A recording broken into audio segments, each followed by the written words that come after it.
You ever think a wedding is supposed to bring people together until it blows everything apart? That's exactly what happened at my cousin's wedding, and I swear it felt like something straight out of a movie. My cousin Emily was always the golden child of the family. Perfect grades, perfect job, and now apparently the perfect fiancé. His name was Alex, and he seemed too good to be true. Charming, funny, the kind of guy who could win over an entire room with a smile. From the moment they got engaged, my aunt and uncle couldn't stop bragging. Emily's finally found her soulmate. The wedding was huge, hundreds of guests, a cathedral-style venue, and a reception hall decked out like something off Pinterest. Everyone was buzzing with excitement. But from the moment I arrived, I could sense tension in the air.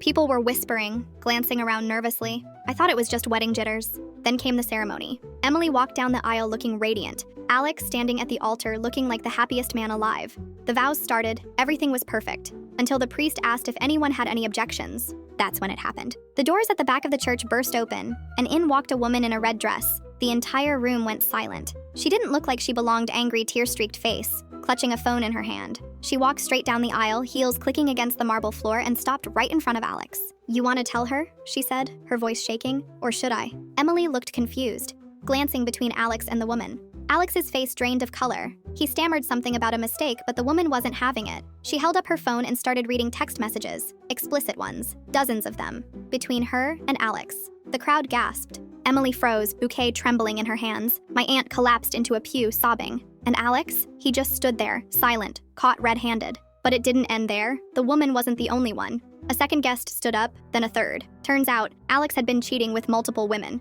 some of them people Emily actually knew. They'd all connected with each other in the weeks leading up to the wedding, and they'd planned this ambush to make sure the truth came out before it was too late.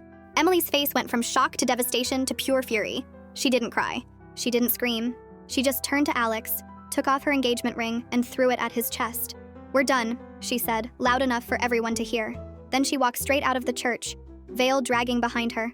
The rest of the day was chaos. Guests argued, families pointed fingers, the reception hall was left untouched. By nightfall, the wedding was completely called off. Emily went into hiding for weeks, embarrassed and heartbroken. But here's the thing. Looking back, there had been signs. Alex was always too busy to spend time with her, always on his phone, always dodging questions about his past. We all ignored it because we wanted to believe in the fairy tale. That wedding taught me something I'll never forget. Sometimes the biggest secrets don't stay buried. And when they finally surface, it doesn't just ruin a relationship, it can blow up an entire family in front of an audience.